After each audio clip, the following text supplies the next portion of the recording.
Nos disponemos en esta mañana a abrir nuestras Biblias en la carta del apóstol Pablo a los Filipenses, capítulo 2. Sean todos ustedes bienvenidos, los que también nos acompañan por las redes sociales. Para nosotros es un gusto poder compartir con todos ustedes este precioso mensaje de la palabra del Señor. Hoy vamos a hablar acerca de un tema que he titulado Humillación y Exaltación de Cristo. Para esto vamos a leer Filipenses 2:1 en adelante. Dice: Por tanto, si hay alguna consolación en Cristo, si algún consuelo de amor, si alguna comunión del Espíritu, si algún afecto entrañable, por contienda o por vanagloria, antes bien con humildad, estimando cada uno a los demás como superiores a él mismo, no mirando cada uno por lo suyo propio, sino cada cual también por lo de los otros. Haya pues en vosotros este sentir que hubo también en Cristo Jesús, el cual, siendo en forma de Dios, no estimó el ser igual a Dios como cosa que aferrarse, sino que se despojó a sí mismo, tomando forma de siervo, hecho semejante a los hombres, y estando en la condición de hombre, se humilló a sí mismo, haciéndose obediente hasta la muerte, y muerte de cruz, por lo cual Dios también le exaltó hasta lo sumo, y le dio un nombre que es sobre todo nombre, para que en el nombre de Jesús se doble toda rodilla de los que están en los cielos y en la tierra. Te pedimos en esta mañana que seas tú dándonos la iluminación de tu palabra, que seas tú ministrándonos, Señor, con tu palabra, con tu presencia, que esta palabra, Señor, no vuelva vacía, sino que produzca en nosotros el fruto por el cual es enviada. Te pedimos, Señor, que nos hables, que no sea yo hablando, sino tú a través de mí, a tu pueblo, Señor, porque te lo pedimos en el poderoso nombre de tu Hijo amado Jesucristo. Amén y amén. Hemos estado hablando ya desde hace un tiempo atrás acerca de lo que es la humildad, la humillación. Esta es una palabra que a muy pocos les gusta oír. Humillarse. Siempre que escuchamos esa expresión nos imaginamos algunas cosas que no traen como un agrado a nuestra alma, y creemos que humillarnos es una manera de debilidad del ser humano, ¿sí? Es una forma de debilidad de más, ¿sí? Siempre se cree mayor o mejor que los demás, pero cuando nosotros estamos humillados delante de Dios, nosotros tenemos una actitud diferente ante los demás. Y es por eso que Pablo aquí en este capítulo 2 nos habla acerca de la humillación y exaltación de Cristo. Pone como ejemplo máximo de humillación a Cristo, porque Cristo se humilló hasta lo sumo. Cristo fue a una cruz como el peor de los criminales. Cristo fue tratado como lo peor de la sociedad, porque el que era crucificado fue molido en esa cruz. Precisamente porque Él así lo decidió, y lo decidió por amor a nosotros. Nosotros, cuando nos humillamos delante de Dios, no lo hacemos por imposición, lo hacemos por amor, que es diferente. Y cuando somos humildes ante las demás personas, porque ya tenemos en nosotros un corazón que está humillado delante de Dios. Tú no puedes tener un corazón humilde ante los demás si primero no te has humillado delante de Dios, te has sometido a Él. Entonces, hermanos, ¿qué tan importante es el humillarnos? Muy importante, porque de esa manera, como vamos a mirar nosotros en esta mañana, vamos a ser exaltados por Dios. Pablo aquí a esta iglesia de Filipenses, que fue una de las mejores iglesias, de las iglesias más dispuestas, con mayor fruto, más generosas en dar, a pesar de su pobreza natural, económica. Fue una iglesia muy especial, la iglesia de Filipo. Pero aquí Pablo, a pesar de todas estas virtudes de esta iglesia, él les recuerda cuán importante es que nosotros tengamos un corazón humilde, una actitud humilde, no solamente delante de Dios, sino delante de los hombres. Y por eso él dice aquí en Filipenses 2:1: por tanto, si hay alguna consolación en Cristo, si algún consuelo de amor, si alguna comunión del Espíritu, si algún afecto entrañable, si alguna misericordia, si hay esto, dice Pablo, completad mi gozo. Pablo quería gozarse en el fruto de esta iglesia. Nosotros los pastores nos gozamos cuando vemos que las ovejas llevan fruto, porque entonces uno dice, valió la pena disipularlo, ¿sí? Valió la pena dedicarle tiempo. Entonces, cuán importante es que ustedes, cada uno de nosotros, tengamos ese fruto. Entonces Pablo dice, si hay algo de esto, completad mi gozo, sintiendo lo mismo, sintiendo el mismo amor, unánimes, sintiendo una misericordia. Pablo quería ver en la iglesia unidad.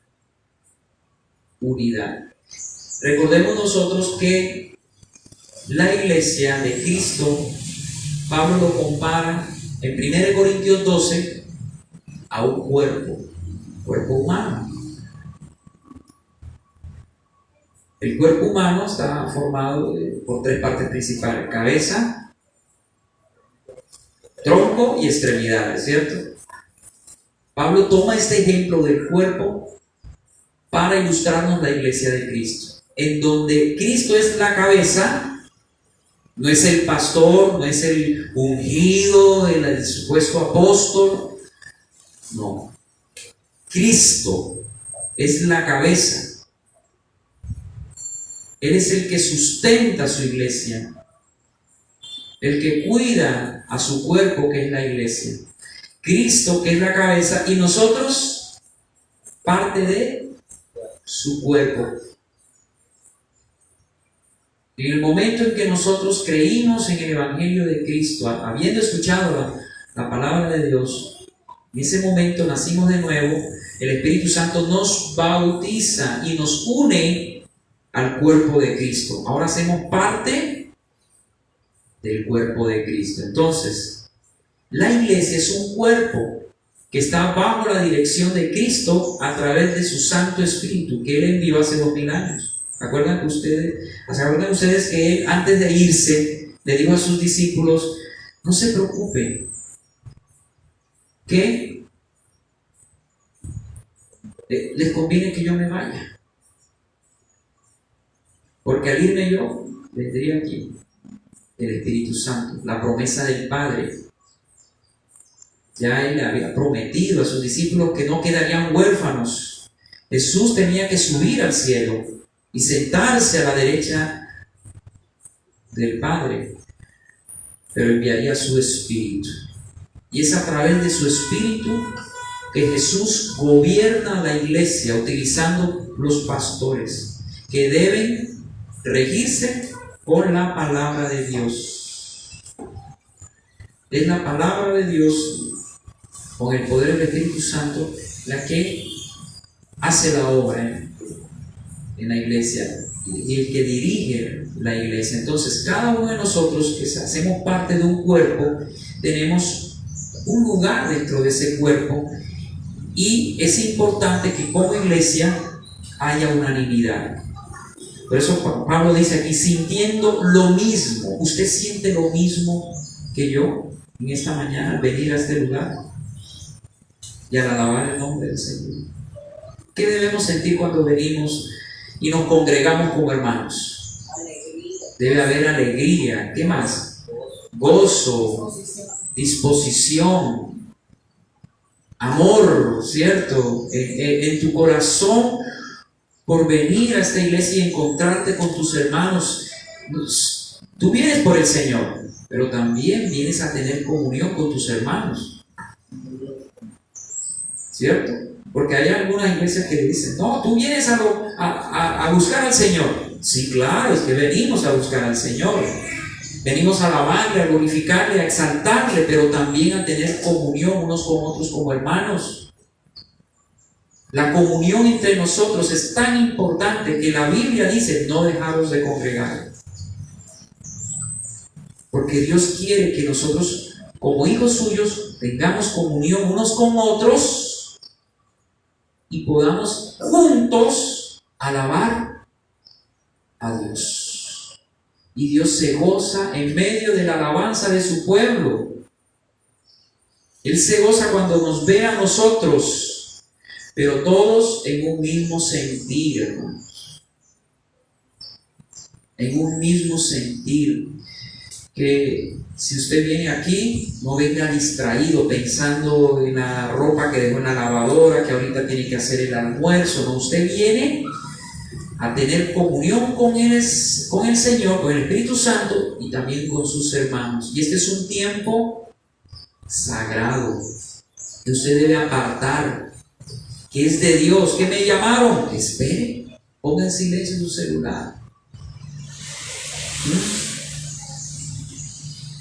Que tengo que hacer X o Y diligencia, ahorita tengo que votar, eso puede esperar. Pero aquí estoy, entregándole este tiempo que es del Señor, que yo se lo he dado al Señor. Y cuando usted empieza a darle a Él el primer lugar en todo, más buscar primeramente el reino de Dios y su justicia, y todo lo demás nos vendrá por añadidura. El Señor debe ser nuestra prioridad. Este tiempo de congregarnos debe ser una prioridad, porque usted viene a alabar al Señor, a tener comunión con Él, con su palabra. No, pero yo en la casa lo puedo hacer. Claro que sí, pero no es lo mismo hacerlo solo que con tus hermanos. No es lo mismo. Una cosa es mi comunión íntima con el Señor. Hay que tener una comunión íntima. Usted solo allá, leyendo la Biblia, orando. Pero otra cosa es cuando usted viene acá y pueda unirse con otros hermanos que tienen el mismo sentir, ese mismo gozo, esa misma alegría, ese mismo amor por la cosa del Señor, y tú puedas unirte a ellos y entre todos poder alabarle al Señor, escuchar la voz de Dios. ¡Qué hermoso privilegio!, ¿cierto? Antes nos reuníamos ¿para qué?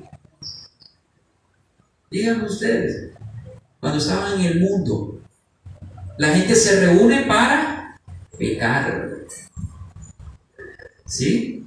Porque tienen el mismo sentir. Están en esa unanimidad. Se van a tomar, ¿cierto? A emborracharse, echando chistes soeces, a hablar vulgaridades. ¿Por qué se reúnen? Porque tienen ese mismo sentir de hacer una misma cosa. Porque lo semejante atrae lo semejante, ¿cierto? Andarán dos juntos si no se ponen de acuerdo en unidad, sintiendo una misma cosa por el Señor. Él es el que nos une, el amor a Dios. Usted y yo estamos unidos aquí, estamos en esta mañana aquí congregados porque le amamos a Él, ¿cierto?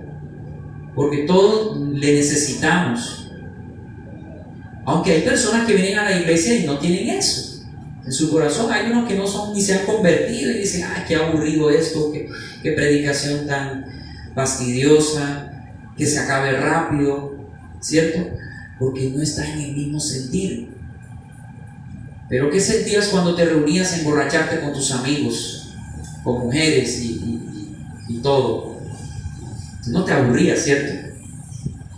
Tú no te aburrías porque estabas en ese sentir de pecado, ¿sí? Pero si tú ahora estás en el sentir del Espíritu, de estar aquí escuchando la voz de Dios, deleitándote en su presencia, entonces tú no te vas a aburrir, tú no te vas a dormir. En esta mañana tú no vas a cabecear. Yo cuando veo gente durmiéndose, cabeceando, es porque sencillamente no está en el mismo sentir, hermano. Están en otro sentir, en los afanes de la vida, y por eso están tan cargados y cansados que se duermen en la predicación. Pero cuando algo te interesa y algo te mueve interiormente, tú no te duermes, ¿cierto? Tú estás con los bombillos bien prendidos, en sintonía, y eso es lo que tenemos que tener todos nosotros en nuestro corazón. Aquí unidos, Señor, qué hermoso momento, estamos alabando al Señor, bendiciéndolo con cánticos.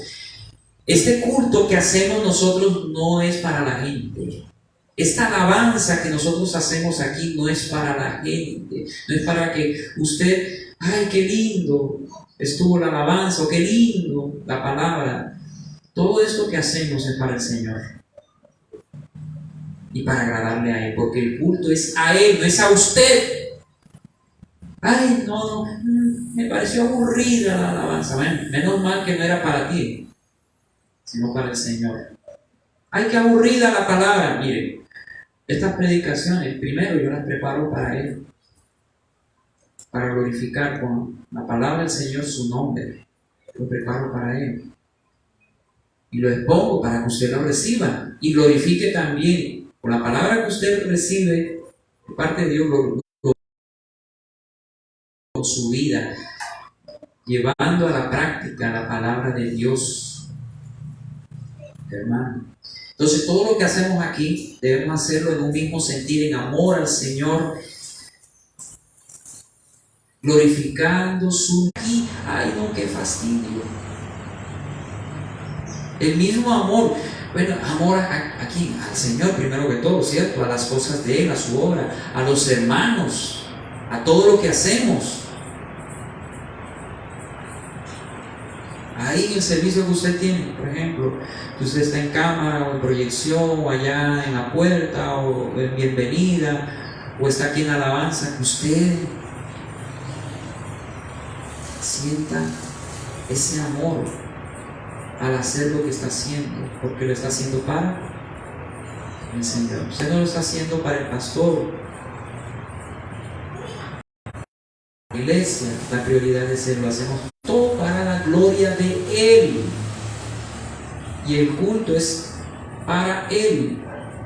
Y todo lo que hacemos en el culto es para glorificar su nombre y agradarle a Él. Aunque muchas veces desagrada a Dios, generalmente termina desagradando a mucha gente, ¿cierto? Eso es así. Pero esos pastores que tratan de agradar a la gente y de complacer a la gente en todo, terminan tarde o temprano quedando mal con el de arriba. Por eso yo no estoy para complacer a la gente, estoy para complacer al Señor y regirme por la palabra de Dios. Gústele el que le guste. Mientras uno está regido por la palabra del Señor, agradándole a Él, eso es lo que hay que buscar. ¿Qué debe hacer la iglesia? Lo mismo, someterse para que haya un mismo sentir y no haya división. Hay iglesias donde se forman como grupitos, ¿cierto? círculos de amistad y, sí, y con este sí, pero con este no. ¿Cómo así? Debemos sentir el mismo amor todos, uno por otro. No debe haber acepción de personas. Debemos amarnos los unos a los otros. Que hay personas difíciles en la iglesia, sí, claro. Pero a esa persona difícil tiene que aprender a amar, a soportarla. Así como Cristo nos ha amado y también nos ha soportado. ¿Se acuerdan cuando el Señor Jesús dijo: ¿hasta cuándo estaré con ustedes, hombres de poca fe? Hasta el Señor Jesús estaba que tiraba la toalla con la gente, porque la gente no creía. Pero nosotros tenemos que aprender a amar como Jesús amó y a soportar a los demás como Él lo hizo. Amén. Entonces, cuán importante, hermanos, que sintamos lo mismo, que haya el mismo amor, unánime, sintiendo una misma cosa. Eso es lo que Dios quiere. No hagáis por contienda o por vanagloria, antes bien con humildad. Nada hagáis por contienda o por vanagloria. ¿Qué rompe la unidad en una iglesia? Cuando hay personas que quieren sobresalir. Hay mucha gente que hace lo que hace en la iglesia por contienda, por lucirse, por parecer mejor que el otro. No, eso rompe la unidad. Dios quiere que seamos humildes. Nada hagáis por contienda, por vanagloria, antes bien con humildad, hermano. El máximo ejemplo de humildad es el Señor. Y Él dijo en Mateo 11:29: llevad mi yugo sobre vosotros y aprended de mí, que sois manso y humilde. Eso no es de cristiano. Un cristiano debe ser humilde, debe ser una persona mansa. Mansa significa que se somete a Dios, ¿cierto? Que está rendida a Dios. Humilde significa, porque ya dijimos, que depende de Dios. Una persona que obedece a Dios. Tenemos que aprender del Señor. Pero es que a mí me queda difícil, pastor. ¿Cómo hago yo para ser más manso y más humilde? Tienes que tener más comunión con el Señor. Es como en el matrimonio, cuando uno tiene comunión con su esposa, llega uno a parecerse tanto a su esposa o a su esposo, en el caso contrario, que parecen hermanos. Tienen hasta las mismas manías, los mismos tips, las mismas cosas, por la comunión que han tenido. ¿Cierto? Cuando yo veo un cristiano orgulloso, soberbio, ahí veo la poca comunión que ha tenido con el Espíritu Santo. Está en la carne. Entonces nos descuidamos de nuestra intimidad con el Señor y empezamos a operar no en el Espíritu, sino en la carne. Y todo lo hacemos por contienda, por vanagloria, por competencia, por sobresalir, por querer ser mejor que los demás. Es como si el ojo dijera a la mano: yo soy mejor que tú, porque yo miro, y tú solamente tomas las cosas. Pero la mano podría decir: es que tú miras, pero tú me necesitas a mí para tomar esas cosas. Nos complementamos unos a otros, ¿cierto? Pero para eso debe haber amor entre nosotros, es el vínculo perfecto, ¿cierto? Entonces, nada hagamos por contienda o por vanagloria, antes bien con humildad, estimando a cada uno de los demás como superiores a Él mismo. Hermanos, no nos creamos más que nadie. No nos creamos más que nadie. Usted y yo somos seres humanos creados a la imagen de Dios. Somos hijos de Dios. Dios nos ama a todos, ¿cierto? Y Y hay algo que nosotros debemos aprender, y es que debemos aprender a estimar a las demás personas, a amar a los demás, no a menospreciarla por su condición social, racial, política, ahora que está la política en apogeo, ¿cierto? Por condición política. Debemos nosotros amar a los demás, bendecir a los demás. Esas son las diferencias. Van a haber diferencias ideológicas y todo, pero debemos aprender en esas diferencias a respetar a los de sobre el hombro, sino más bien mirar a los demás como superiores a sí mismos. Hermanos, no es que usted se va a creer una cucaracha, un renacuajo de agua puerca y usted no sirve para nada. No caigamos en ese extremo. Simplemente es no creerse más que los demás. Así. Todos nosotros tenemos una estima, merecemos respeto, debemos amarnos a pesar de algunas diferencias, ¿cierto?, que tengamos. Amén. Entonces debemos ser mansos y humildes, como dice Jesús en Mateo 11:29, como Él ha sido. Y quiero decirles que la única ocasión en que Jesús atrajo la atención de la gente a sí mismo fue con respecto a ese mandamiento de la humildad. Sean mansos y humildes como yo. La humildad es un fruto del Espíritu. Eso no es propio de nosotros, hermanos. Nosotros somos orgullosos, pero es el Espíritu el que debe producir ese fruto en nosotros, y que tiene que ver con una actitud interna del corazón. No es con algo externo, porque a veces los asociamos con algo externo. Ay, es humilde porque tiene ahí unos pantalones ahí todo rotico, una camisita.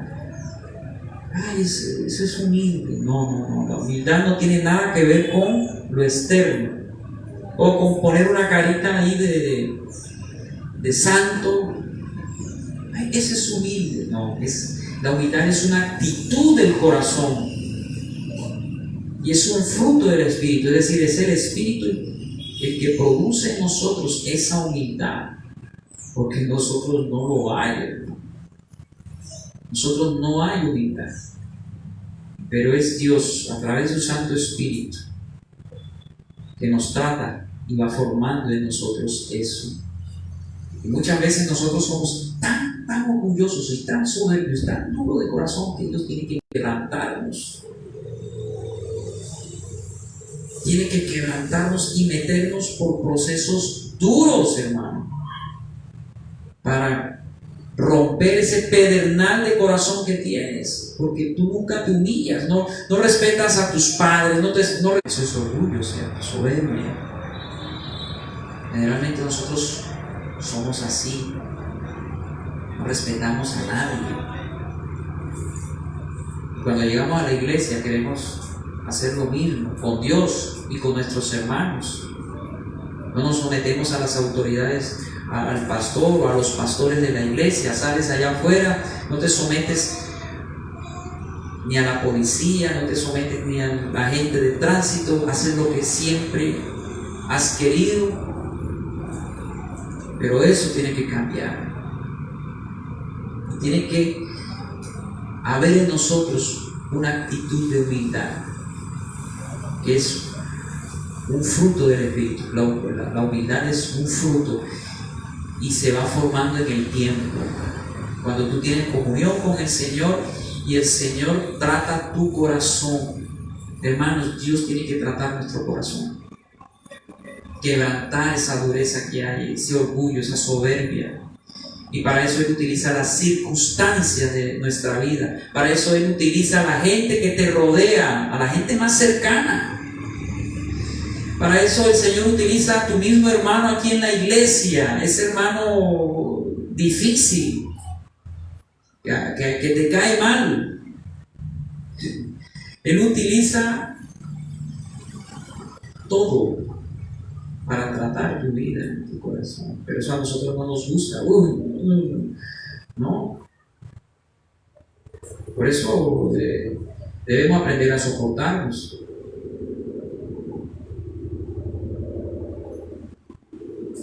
Y cada vez que nos soportamos más y más, vamos aprendiendo a ser más y más humildes. Porque tenemos que, muchas veces toca, ¿sí? Tú quisieras decirle 3, 4, 5 palabras a esa persona, pero no lo haces. Más bien ora por esa persona. Y si tienes que decirle algo, se lo dices en privado y con amor, para edificar de los otros. Hay personas que son tan egoístas, tan egocéntricas en su propio orgullo, que les interesa a ellos mismos. Los demás, allá ellos verán. Eso no debe ser en nosotros. Nosotros, claro que debemos tener cuidado de nuestras propias cosas, de nuestros intereses, pero debemos mirar hacia afuera, hermano. ¿A quién servimos? El cristiano no está esperando a que me sirvan, mirándose a sí mismo a ver quién me sirve. Hay unos que se resienten, ay, porque yo estuve enfermo y nadie me visitó, pero tú has ido a visitar a una persona cuando está enferma. Siempre lo de nosotros, somos tan egocéntricos, nos miramos a nosotros mismos. Y siempre somos nosotros las víctimas. Y siempre peleamos por lo de nosotros, aún pasando por encima de los demás, sin tener en cuenta a los demás. Voy a servir a alguien. ¿A quién voy a bendecir? ¿Alguna vez tú has hecho eso? Aquí en la iglesia, ¿a quién voy a bendecir? O allá afuera, ¿a quién voy a bendecir? ¿A quién voy a hacer esto por esta persona? No siempre estamos esperando que hagan por nosotros, ¿cierto? No, nosotros debemos hacer por los demás. Hacer por los demás. Por eso, no mirando cada uno por lo suyo propio, sino cada cual también por lo de los otros. Por lo de los otros, hermanos. Dice Romanos 12, del 3 al 5. Romanos 12, del 3 al 5. ¿Por qué me ayuda con esa lectura? Digo pues, por la gracia que me es dada a cada cual que está entre vosotros, que no tenga más alto concepto de sí que el que debe tener, sino que piense de sí con cordura, conforme a la medida de fe que Dios repartió. Que tenemos que tener cuidado de los demás, porque somos un cuerpo, ¿cierto? Por eso es que debemos nosotros no solamente mirar por lo de uno propio, sino cada cual también por lo de los otros, porque somos un cuerpo. Si a un hermano le hacen un daño, a mí me tiene que doler. Si mi hermano está pasando una necesidad, a mí me tiene que doler. Si usted se pincha un dedo, ¿le duele solo el dedo? No, ¿cierto? Le duele todo el cuerpo, porque ese dedito hace parte de un cuerpo. Si a ti te pasa algo malo, también me pasa a mí. Si tú estás pasando una necesidad económica, también me pasa a mí.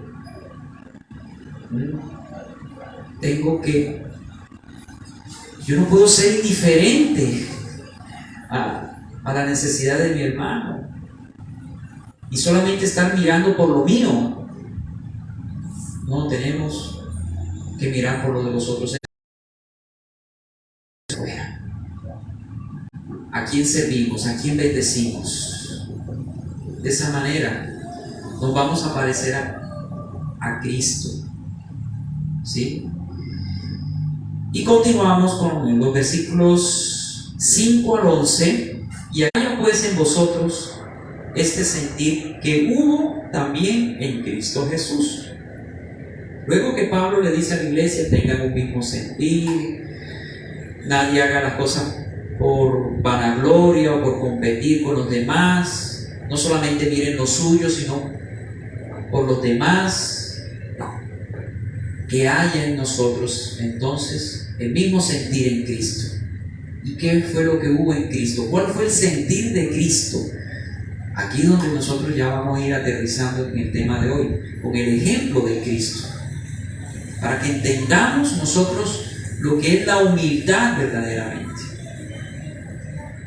Mire lo que dice aquí, versículo 5: haya pues en vosotros este sentir que hubo también en Cristo Jesús, el cual siendo en forma de Dios no estimó el ser igual a Dios como cosa que aferrarse, sino que se despojó de a sí mismo, tomando forma de siervo, hecho semejante a los hombres, y estando en la condición de hombre, se humilló a sí mismo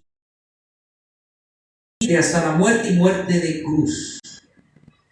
¿Cuál era el sentir de Cristo? Un sentir de sacrificio por los demás. ¿Sabe? Por amor a nosotros. En un sentir de sacrificio, hermano, porque el que ama se sacrifica. De tal manera amó Dios al mundo que entregó a su Hijo unigénito para que todo aquel que en Él cree no se pierda, mas tenga vida eterna. De tal manera Él nos amó, nuestro Padre nos amó, que entregó.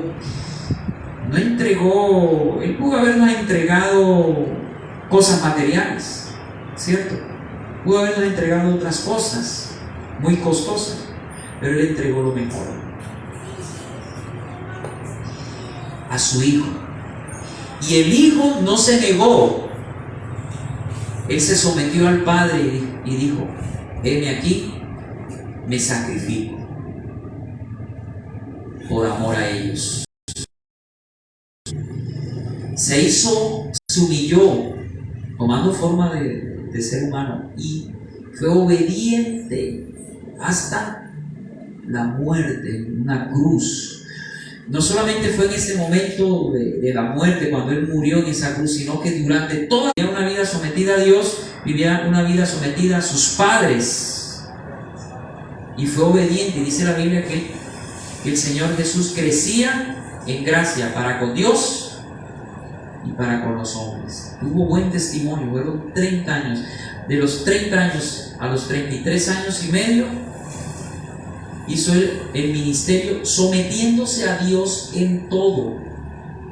Él no hacía nada ni decía nada sin que su Padre se lo dijera. Él se sometió.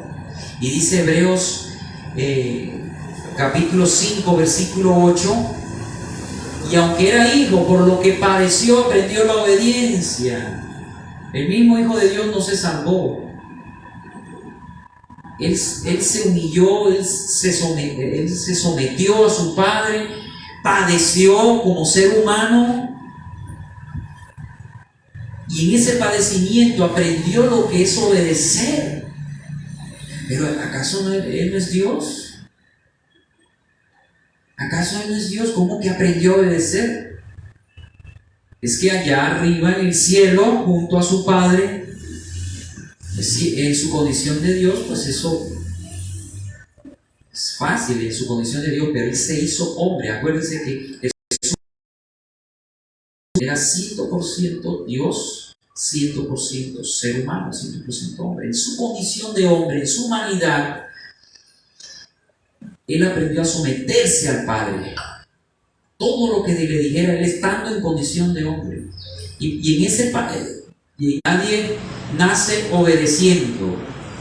Un niño nace y lo primero que se le ve a un niño, que es rebeldía, desobediencia. Esa criaturita inocente, tan linda, ¿cierto? Pero ya viene con la rebeldía, con la desobediencia, porque esa es la condición humana. Aunque Cristo no tenía pecado, no tenía esta condición, pero Él en su humanidad Él tuvo que padecer como hombre, y en ese padecimiento aprendió a obedecer, hermanos. Si Él padeció aprendiendo la obediencia, ¿cuánto más nosotros? debemos aprender a padecer por causa del Señor y aprender a obedecer. Que cada día seamos hombres y mujeres más obedientes. Pero ¿saben por qué muchos no obedecen a Dios? Hermanos, porque no creen a Dios, porque no aman a Dios. Y tienen un corazón orgulloso, soberbio, porque quieren hacer siempre lo que quieren en su propia vida. Eso no es. Si usted es un verdadero hijo de Dios, un cristiano, usted va a padecer por el Señor y va a obedecer, se va a someter, hermano. Y lo que usted haga en su vida va a tener en cuenta al Señor, hermano. Mire, eso es lo mejor que nosotros podemos hacer. Usted va a la fija, seguro. Yo, todo lo que hago, personalmente hablando, familiarmente también, en mi ministerio igual, siempre me pregunto, bueno, ¿Dios lo haría así o Dios se agradaría en esto? ¿Es la voluntad de Dios? Mi preocupación siempre es esa, si es la voluntad de Dios, y siempre todo lo pongo en las manos de Dios. ¿Y qué he notado cuando hago eso? Que todo sale bien, porque en las manos de Dios todo sale bien, en el sentido de que siempre Dios va a permitir lo mejor para nosotros, aunque a veces no recibimos lo que queremos. Que a veces usted espera de Dios, usted pone todo en las manos de Dios, ¿cierto? Y no le salen las cosas como usted espera. Ay, pero si yo coloqué todo en las manos de Dios, ¿por qué no me salió como yo quería? Es que es la voluntad de Dios, no es tu voluntad. Sé humilde, aprende a someterte y a esperar en Él y a aceptar su voluntad, sea cual sea. Dios no te va a dar a ti lo que quieres, siempre, lo que tú quieras. Ay, yo te voy a dar, Él te da lo que tú necesitas. Y Él más que nadie sabe lo que tú necesitas. Pero es que esta esposa mía que tú me diste, pero qué difícil es lo que tú necesitas. Ese maridito mío, ya estoy que lo mando por un tubo, eso es lo que tú necesitas para que un día te parezcas más a Cristo. Le pedí este empleo y no me salió otra cosa. Eso es lo que tú necesitas. Siempre es buena, es agradable y perfecta, aunque no te guste a ti en el momento. La voluntad de Dios es buena, es agradable y perfecta. Entonces yo les decía, yo siempre trato de poner todo en las manos de Dios y veo que Dios va encaminando todo. Comentaba del negocio que nos estamos haciendo. Eso es algo que Dios nos va encaminando, pero antes de eso yo lo puse en oración, lo puse en sus manos, Señor, y que se haga tu voluntad. Sí, si no, no. Uno descansa en eso, ¿cierto? No me salió, estuviera igual de gozoso. Me salió, qué bien, gloria a Dios, también. Pero que se haga su voluntad siempre. El Señor Jesús, ¿sabe lo que hizo en el monte de Getsemaní? Para ir terminando. Él le pidió a su Padre una cosa, ¿se acuerdan ustedes? Ahí, orando antes de entregar su vida en una cruz. ¿Él qué dijo? ¿Qué dijo el Señor? Pasa de mí esta copa, ¿cierto? Él en su humanidad, Él sabía lo que le esperaba en esa cruz. Y no tanto eran los clavos, el sufrimiento. Era porque ahí Él iba a recibir todos nuestros pecados en su cuerpo. Y por primera vez se rompería esa coinonía entre el Hijo y el Padre por nuestros pecados, porque en esa cruz, por primera y única vez, el Padre volteó su rostro de su Hijo, porque en esa cruz Él llevaba todos nuestros pecados, y Él ahí se sintió solo al mirar que su Padre volteaba su rostro. Padre, ¿por qué me has abandonado? Él sabía todo, pero aún así Él se humilló y dijo: pásame esa copa, pero que no se haga mi voluntad, sino la tuya. ¿Hay esa actitud en tu corazón? Ese sentir en tu corazón de esperar si entonces tú no estás viviendo para el Señor, estás viviendo para ti, para tu propio deleite. Cuando uno vive para el Señor, uno vive para hacer su voluntad, y cuando uno hace la voluntad de Dios se goza en ella, porque la voluntad de Dios es buena, es agradable y perfecta.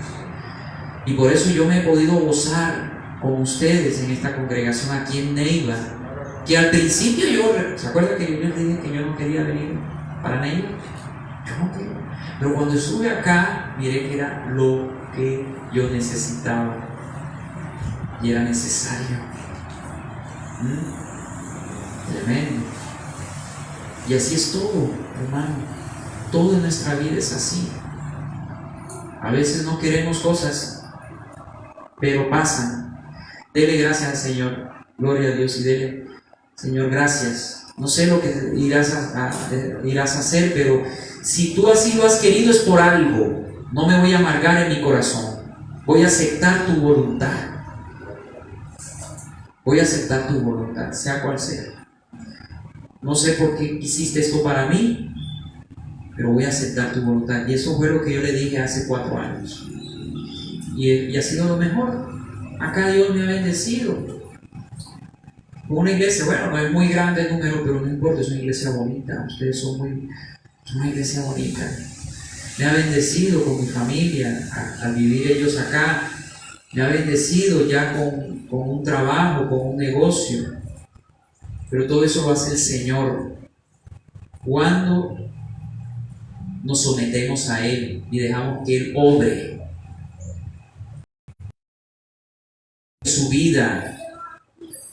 Deje de ser tan voluntarioso, tan duro en su corazón, de querer hacer las cosas a su manera. Hágala a la manera de Dios. Y espere en Él, que Él te dará siempre lo mejor. Se humilla y deja que Él actúe. Nunca meta sus manos. Deje que Dios actúe. No cometa el error de Abraham con Sara, que quisieron ayudar a Dios. ¿Me entienden? Meter sus manos y trajeron un problema generacional que todavía persiste. Los árabes que vinieron de Ismael, ¿cierto? No, hay cosas que Dios va a hacer. Deje que Dios actúe. Hay cosas que usted tiene que hacer, ¿sí? Hay que guardar ese equilibrio. Pero hay cosas que solamente Dios puede hacer, y deje que Dios obre y que haga esas cosas que Él sabe hacer. Amén. Para que usted un día, como dice aquí, para que en el nombre de Jesús se doble toda rodilla de los que están en los cielos y en la tierra y debajo de la tierra, y toda lengua confiese que Jesucristo es el Señor, para la gloria de Dios Padre. Una vez que Jesús fue humillado como el peor de los ladrones y asesinos, después de eso fue exaltado a lo sumo. Fue exaltado, recibió un nombre que es sobre todo nombre. Todos se doblarán en los cielos, en la tierra y debajo de la tierra. Pero Él tuvo que humillarse, obedecer. Por eso humillémonos, obedezcamos. Que Dios un día nos levantará y nos pondrá como trofeo y te utilizará como vaso de honra. Te dará nombre ante los hombres. Y cuando los hombres vengan a ti y te adulen, tú vas a decir, no soy yo. Es la gracia de Dios que obra en mí. Amén. Vamos a orar, vamos a darle gracias al Señor. Hoy tenemos la Santa Cena. Hoy vamos a celebrar la Cena del Señor. Cada segundo domingo de cada mes celebramos la Santa Cena, la Cena del Señor, que es para hacer un recordatorio de lo que Él hizo en la cruz por nosotros y para tener comunión unos con otros como hermanos. Vamos a prepararnos en esta mañana.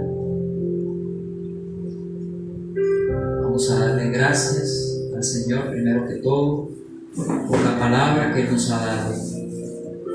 Él es nuestro mayor ejemplo de humildad, de humillación. Oh Señor, ¿cuánto nos falta para ser como tú? ¿Cuánto nos falta, Señor?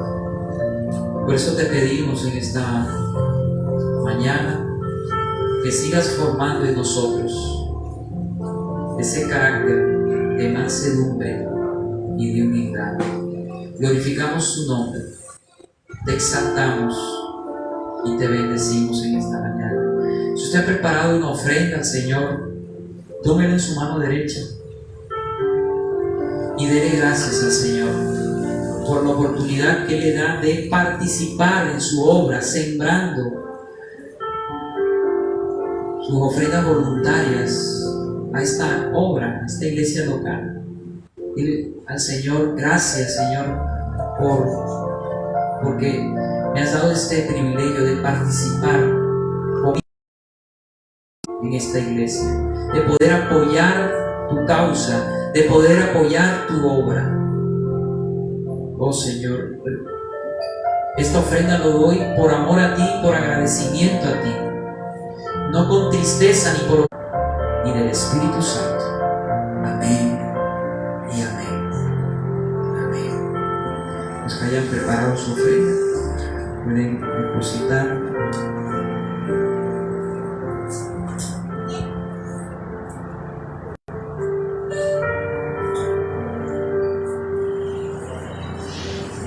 Te glorificamos, Señor.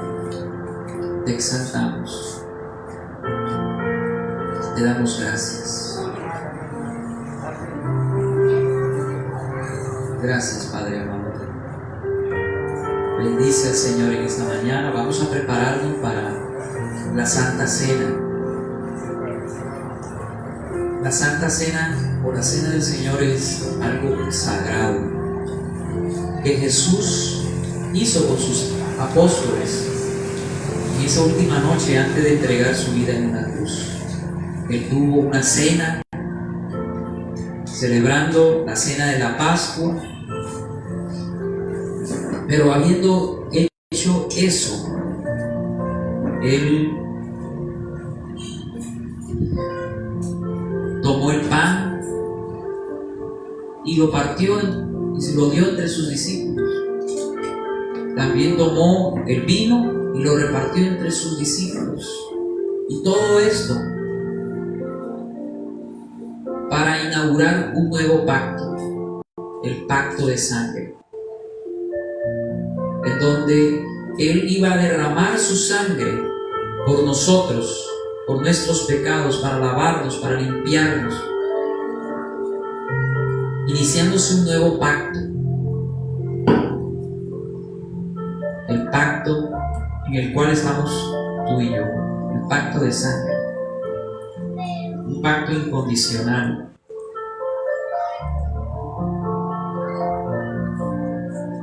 Un pacto incondicional.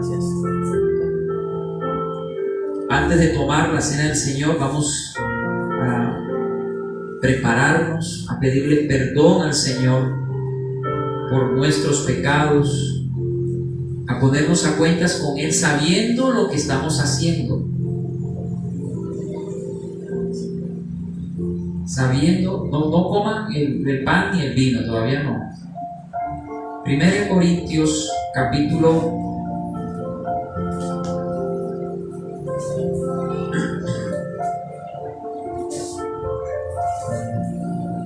11, versículo 23, dice Pablo aquí: porque yo recibí del Señor lo que también os he enseñado, que el Señor Jesús, la noche que fue entregado, tomó pan y habiendo dado gracias, lo partió y dijo: tomad, comed, esto es mi cuerpo que por vosotros es partido.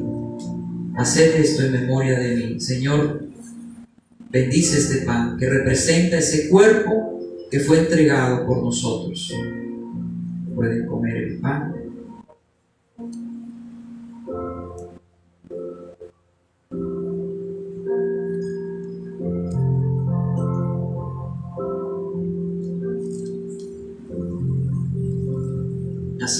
tomó también la copa,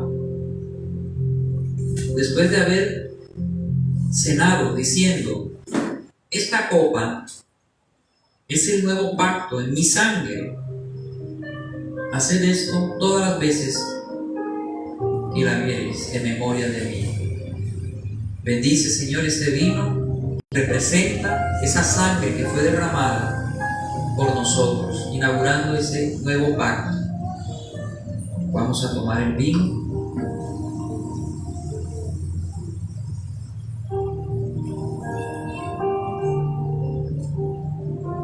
Gracias, amada, hasta la última gota, entregando toda tu vida, Señor, por amor a nosotros. Oh, amado Rey, te humillaste a lo sumo, haciéndote hombre y yendo a esa cruz como el peor de los criminales. Oh, amado Rey, tú te humillaste por amor a nosotros. Ahora nosotros debemos humillarnos por amor a Dios y a los demás. Porque Cristo lo hizo por amor a su Padre y amor a nosotros. Él se humilló en esa cruz. Usted y yo debemos humillarnos y tomar la cruz y seguirle a Cristo, negándonos a nosotros mismos. El cristianismo no es una vida libre de problemas en donde Dios te va a cumplir todo lo que tú quieras y que todo va a ir bien. ¿No? El cristianismo es un camino de padecimiento en donde tú aprendes a obedecer a Dios, su palabra, en donde tú aprendes a servir a los demás, así como Cristo sirvió a los demás, en donde tú aprendes a amar sacrificialmente,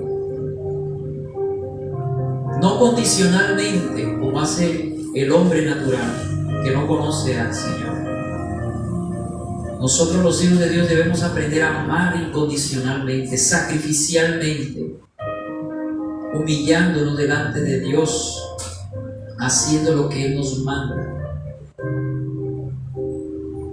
por amor a Él, no por imposición, por amor a Él. Nosotros le obedecemos a Él por amor a Él, nos humillamos ante Él por amor a Él, por lo que Él hizo por nosotros en esa cruz, humillándose Él hasta morir en esa cruz. Pero después recibió un nombre que es sobre todo nombre, y ahora le exaltamos, porque no hay un nombre más grande que el del Señor Jesús. Ante Él se doblarán las rodillas en los cielos, en la tierra y debajo de la tierra. Y ahí un día lo veremos con las más grande en el reino de los cielos. No es aquel que busca ser servido, sino aquel que sirve entregándolo todo, aquel que se humilla, sacrificándose por los demás, así como lo hizo Cristo. Cuán hermoso eres tú, Señor. Ayúdanos a ser más como tú, más mansos y humildes de corazón. Hoy queremos renunciar a todo orgullo, a toda soberbia,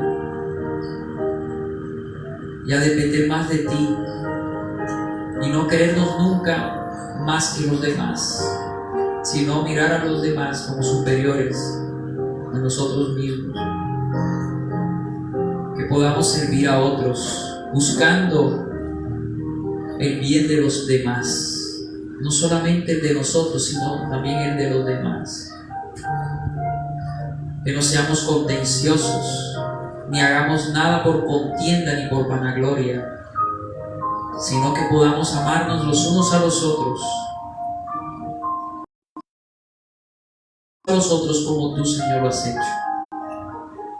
Bendice a esta iglesia, Señor, a cada uno de tus hijos, fortalécelos, aún en medio de las pruebas, que ellos puedan humillarse delante de ti, sin soportarlo por amor a ti, soportando todo, aceptar un testimonio, lo puede hacer en este momento, en este espacio, o si lo piensan hacer el próximo domingo, me avisan para entonces programarlo.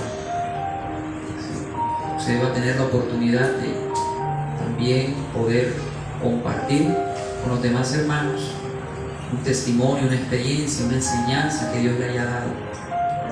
Eso es importante, que podamos nosotros ministrarnos unos a otros de lo que el Señor nos ha enseñado, amén, y lo que hemos vivido. Entonces ya saben, tienen este espacio. Si alguno pues va a salir el próximo domingo, me avisa y programado. Bueno, no habiendo más, vamos a despedirnos con una alabanza al Señor. Vamos a bendecir el nombre del Señor para luego recibir la bendición pastoral. Vamos a orar, vamos a alabar al Señor.